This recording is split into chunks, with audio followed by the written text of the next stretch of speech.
साधना करने से एक राजा के जैसी जिंदगी देवता बनाते हैं उस जीवन की व्यवस्था। पहले आपने उनकी साधना की, अब वो आपकी हर व्यवस्था को संभालेंगे।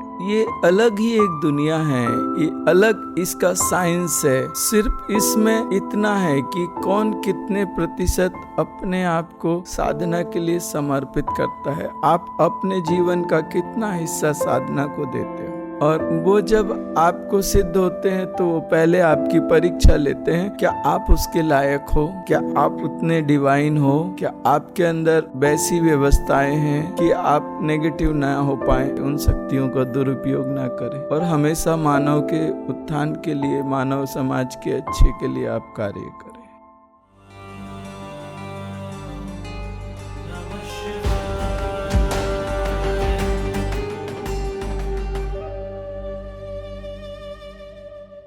अगर एक अच्छा साधक है और उसको कुछ ऐसी इच्छा हो जाए तो उसको जो मिलता है वो देवताओं को जो मिलता है उसके बराबर मिलता है। हम लोगों का स्टैंडर्ड होता है कि अगर हम लोगों को कुछ चाहिए तो देवताओं के बराबर दिया जाता है हम लोगों को। आप जब बहुत ऊंची साधना करते हो ना, कैसे वो मिनिस्टर को उनके सचिव कैसे आके बोलते, सर आपकी मीटिंग है, धीरे से आके सर आपकी मीटिंग है। ऐसे जब प्रेशर आता है ना तो हल्का सा बॉडी एक इंडिकेशन देती है, हल्का सा, पता भी नहीं चलता कि प्रेशर आया। और प्रेशर ऐसा तंग नहीं करता। जो हमारे साथ बॉडी का एक कम्युनिकेशन है वो इतना संभाल के लेती है बॉडी की, वो कुछ अलग ही होता है। कोई भी चीज ऐसे तुम्हारे साथ जैसे बिहेव होता है वैसे मेरे साथ नहीं होता। बॉडी एकदम हल्के से इशारा करती, लाइट इशारा करती। और उस समय उसको मैंने एक्सेप्ट नहीं किया तो वो शक्तियां बॉडी को उस समय हैंडल करती हैं और उनको कंट्रोल करके रखती हैं। तंग नहीं होता मैं, ये ऑटोमेटिक होता है, मुझे इसको करने की जरूरत नहीं। आप किसी भी व्यवस्था में चले जाओ, कहीं भी चले जाओ, ये शक्तियां आपको पूरा प्रोटेक्ट करती हैं और जब आगे आप जाओगे आपके लिए सारी तैयारियां वैसी करके रखेगी। जैसे एक मिनिस्टर चलता है ना तो उसके आगे क्या प्रोटोकॉल होते हैं, वैसे हम लोग जब चलते हैं तो पूरी तैयारियां शक्तियों के द्वारा होती है, दैवीय शक्तियों के द्वारा होती है। कंप्लीट एक एक व्यवस्था होती है पूरी। कहीं भी कोई भी जगह पे कैसे भी चले जाओ वहां सेटअप मिलता है। ओके जितना जरूरी है अच्छा है वो मिलता है। साधना करने से आप एक राजा के जैसी जिंदगी इंसानों के द्वारा नहीं मिलती, देवता बनाते हैं उस जीवन की व्यवस्था। पहले आपने उनकी साधना की, अब वो आपको संभालेंगे, अब आपकी हर व्यवस्था को संभालेंगे। ये अलग ही एक दुनिया है, ये अलग इसका साइंस है। सिर्फ इसमें इतना है कि कौन कितने प्रतिशत अपने आप को साधना के लिए समर्पित करता है, आप अपने जीवन का कितना हिस्सा साधना को देते हो। और वो जब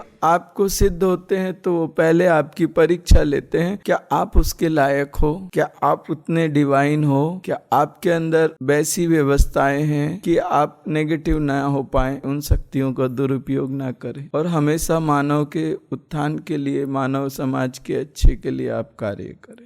इस जीवन में मैंने एक साधना कभी नहीं करी। महाविद्याओं के साथ आगे एक प्रत्यंगिरा होती है, कुछ लोगों को शायद नाम मालूम है, प्रत्यंगिरा, वो मैंने कभी नहीं की। फर्स्ट टाइम आपके सवेर में मैंने प्रत्यंगिरा का आवाहन किया और वो आई और उसने करके दिया। मुझे प्रत्यंगिरा के मंत्र भी नहीं मालूम, लेकिन मैं डायरेक्ट प्रत्यंगिरा का आवाहन किया, वो आई, उसने काम किया। वो सबसे पावरफुल शक्ति है, वो जिस चीज को छू देती है वो तुरंत नष्ट हो जाती है, इंस्टेंट डिस्ट्रॉय होती है। जहां से चलती है और जहां जो छुएगी वो सब नष्ट हो जाता है। प्रत्यंगिरा इतनी पावरफुल है, उसके बारे में जो लोग तंत्र साधना करते हैं या बहुत ज्यादा एडवांस हैं वही जानते हैं, हर कोई उसको नहीं जानता। आपने 10 महाविद्या सुनी होगी, प्रत्यंगिरा थोड़ा कम नाम आता है क्योंकि वो सबसे हाई पे चलती है। भगवान ने जब नरसिंह अवतार लिया था उनकी शक्ति से प्रत्यंगिरा का प्रागट्य हुआ था। उनका जो क्रोध है, उनका जो रुद्र स्वरूप है, उसने प्रत्यंगिरा का रूप धारण किया। हमेशा मेरे अंदर एक ही चीज बची थी, वो प्रत्यंगिरा। मुझे उसका मंत्र नहीं मालूम, लेकिन उसको मैंने आवाहन किया, नाम से हुआ। अगर आप अपने जीवन से थोड़ा भी समय सही व्यवस्थित रूप से अगर आप निकालते हो साधना में, कारण एक है कि हमारे जो पास्ट लाइफ के कर्म है वो कुछ नेगेटिव कर्म हमारे जीवन को तंग कर रहे हैं, तकलीफ दे रहे हैं। फर्स्ट हमारा जो एजेंडा होना चाहिए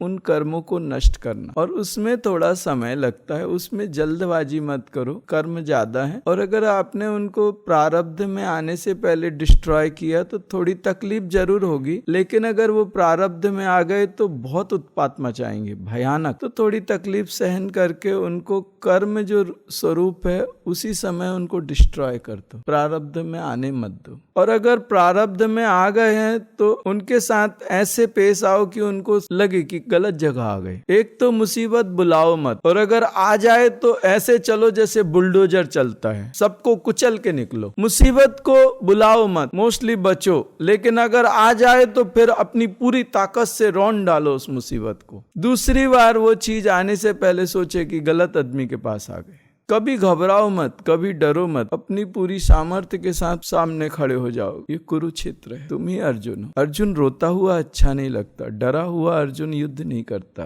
अर्जुन के पास कृष्ण का ज्ञान है, वो ज्ञान अर्जुन को कहता है तू कर्म कर, फल की चिंता मत कर, तू करता जा। अगर कृष्ण सारथी है तो अर्जुन हमेशा विजय होगा, हार के भी अर्जुन विजेता बनेगा अगर कृष्ण है तो। और अर्जुन कैसा था, जयद्रथ वध था ना वो, जब अर्जुन ने कसम खाई थी या तो जयद्रथ को मारूंगा या तो आज मैं मर जाऊंगा। कसम खाई थी अर्जुन ने, आज या तो जयद्रथ रहेगा नहीं तो सूर्यास्त के बाद मैं अपने शरीर को चिता पे रख के जिंदा जल जाऊंगा। उस दिन कौरवों ने कोई युद्ध नहीं किया, जयद्रथ को छुपा दिया, और पांडव पागलों की तरह जयद्रथ को ढूंढ रहे थे। सबको मालूम था कृष्ण सब देखता है, कृष्ण को सब पता है। कृष्ण आराम से ऐसे मुस्कुरा रहा था, हमेशा मुस्कुराता था। और लगभग सूर्यास्त का समय आ गया। अर्जुन के लिए पांडवों ने चिता तैयार की और देखा उन लोगों ने सबने कि सूर्यास्त हो गया। एकदम सब नाचने लगे, महोत्सव मनाने लगे, क्योंकि अर्जुन मरा तो फिर पूरा युद्ध हार गए। पांडवों में अर्जुन ही एक था महारथी, अर्जुन के साथ कृष्ण था, कृष्ण और अर्जुन की जोड़ी थी, टूट गई तो हारने वाले थे। पूरे कौरवों में उल्लास हो गया और पांडव हताश हो गए और कृष्ण मुस्कुरा रहा था। जयद्रथ भी आ गया, नाचने लगा अर्जुन के सामने।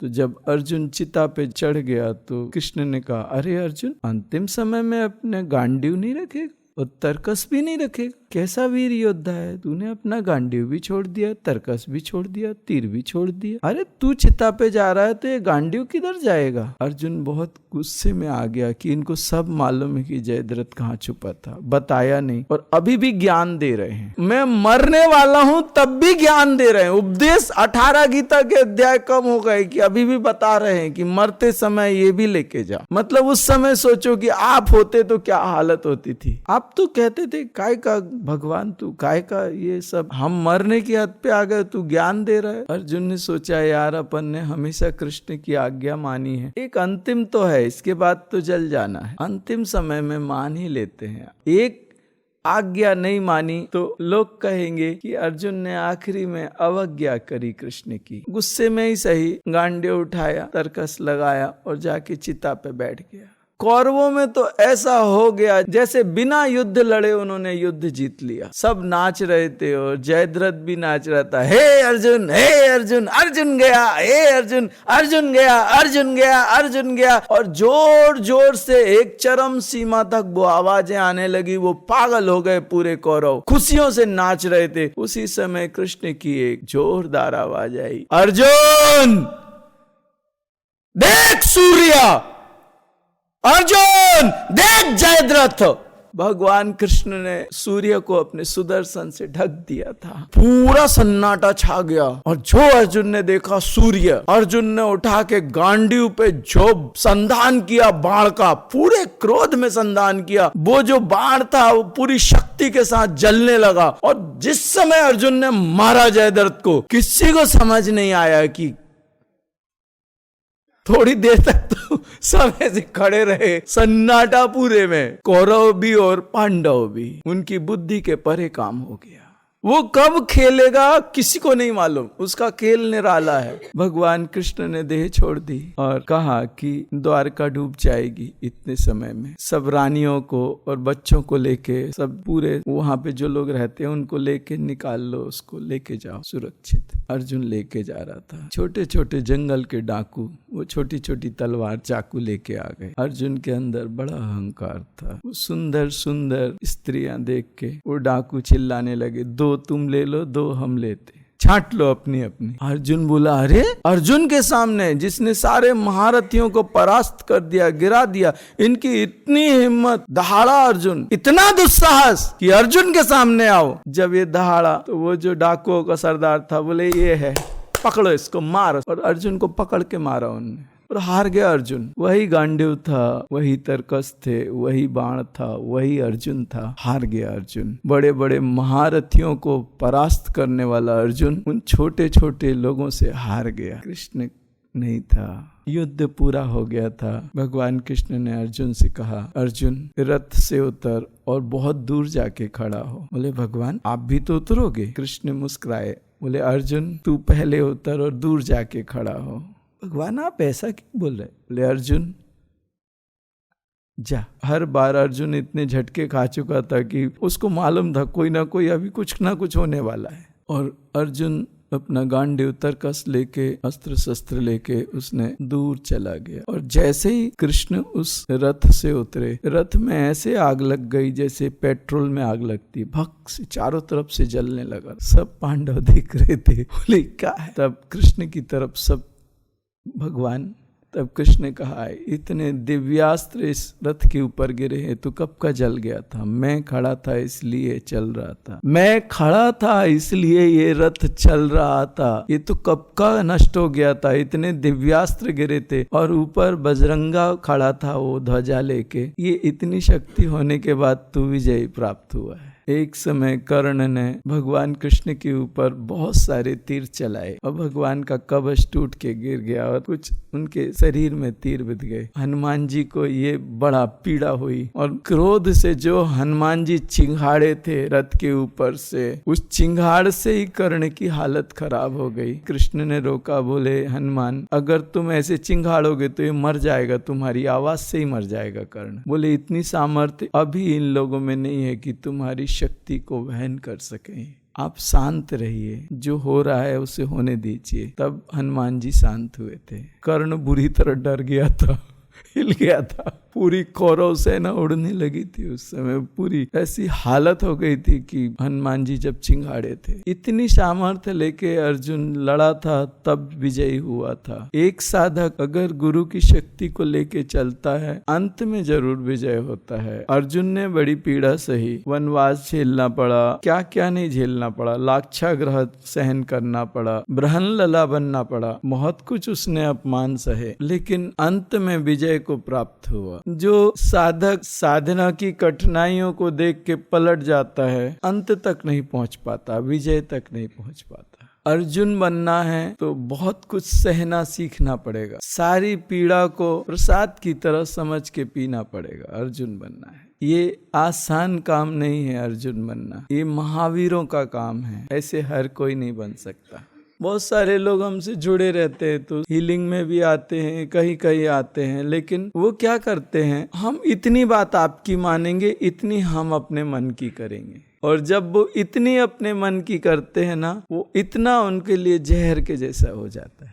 उस समय आपको लगता है कि यही उचित है, लेकिन भविष्य में जो घटना घटने वाली है, अगर आपको वो पता चले तो आपको लगेगा कि ये अनुचित है। आप सिर्फ वर्तमान को देख के निश्चित करते हो क्या सही है क्या गलत है। भविष्य की जो व्यवस्थाएं हैं वो तुमसे छुपी हुई हैं। और कष्ट तो आएगा, पीड़ा तो आएगी, क्योंकि अभी तुम कच्चे हो तो तुम्हें पीड़ा भी आएगी और कष्ट भी आएगा। अगर तुम सोचते हो कि तुम्हें कष्ट नहीं होगा, पीड़ा नहीं होगा, तुम्हारे जीवन में कुछ ऐसा हो जाएगा, तो तुम गलत सोच रहे हो। मैं तुम्हें स्पष्ट कर दूं कि तुम मेरे साथ रहोगे और तुम कहोगे कि सारे कष्ट और सारी पीड़ा से मैं बचा लूंगा, तो कृष्ण भी नहीं बचाता। कुछ तो होगा, लेकिन जैसे जैसे तुम्हारे कर्म नष्ट होते जाएंगे, तुम उन कर्मों से मुक्त होते जाओगे। और जब वो कर्म एकदम कम हो जाएंगे, तब तुम्हारे अंदर दैवत्व का जागरण होना शुरू हो जाएगा। तुम्हारा जीवन फिर वैसे बदलना शुरू होगा। तुम्हारे कर्म ही तुम्हारे भाग्य के विधाता हैं। उन कर्मों को नष्ट करना पड़ेगा। और एक बात याद रखिए, कर्मों को नष्ट करने के लिए तुम्हें सुसज्ज होना पड़ेगा। कृष्ण कहीं कहीं कुछ कृपा करता है, लेकिन अर्जुन अगर कहे कि मैं युद्ध ही नहीं करूंगा, मैं बैठ जाऊंगा और कृष्ण तुम पूरा युद्ध करके मुझे जिता दो, तो वो अर्जुन नहीं है। तुम्हारे कर्म हैं, तुमने पैदा किए हैं। इतनी साधाग्नि, इतनी शिवाग्नि, इतनी रुद्राग्नि प्रकट करो कि वो कर्म बीज उसमें जल के नष्ट हो जाएं और तुम उन कर्मों के परे उठ सको। जो तुमसे नहीं होगा वो तुम्हारा गुरु करेगा, और सही समय पे सही तरीके से सही व्यवस्था में करेगा। जब सही समय आएगा तब वो कर देगा। बच्चा हमेशा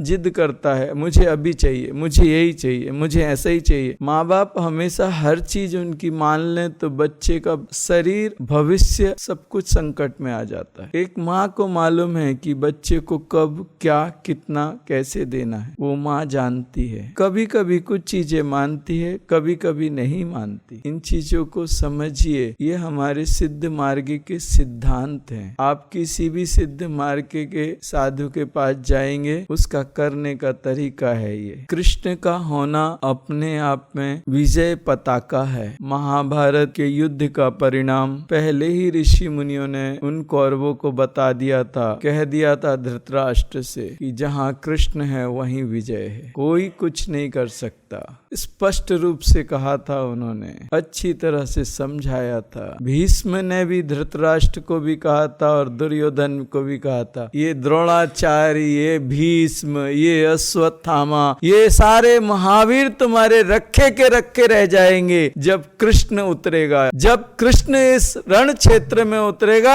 तो ये भीष्म कुछ नहीं कर पाएगा, ये भीष्म फेल हो जाएगा। भले ही इसके पास इच्छा मृत्यु का वरदान है, लेकिन ये मरेगा, क्योंकि वो कृष्ण है। वो जब उतरेगा तो तुम्हारी सारी सेना परास्त होगी। भीष्म ने चिल्ला चिल्ला के कहा था, धृतराष्ट्र इस युद्ध को रोक लो, वरना कुछ भी नहीं बचेगा, सब खत्म हो जाएगा। ये पुत्र मोह में तुम जो कर रहे हो ये सब नष्ट होगा, कुछ नहीं बचेगा। एक बार अगर युद्ध चालू हो गया और कृष्ण उतर गया, कुछ नहीं बचेगा। वो मुस्कुराते मुस्कुराते सबको ठोकेगा, उसकी हंसी कम नहीं होगी और ये सब मरेंगे, कोई नहीं बचने वाला। ये कोई बाहर का युद्ध नहीं है, एक साधक की साधना है। वही कौरव आपके शरीर में कर्म रूप से विजातीय प्रवृत्तियां हैं और यही पांडव आपके शरीर में सजातीय दैवीय शक्तियां हैं।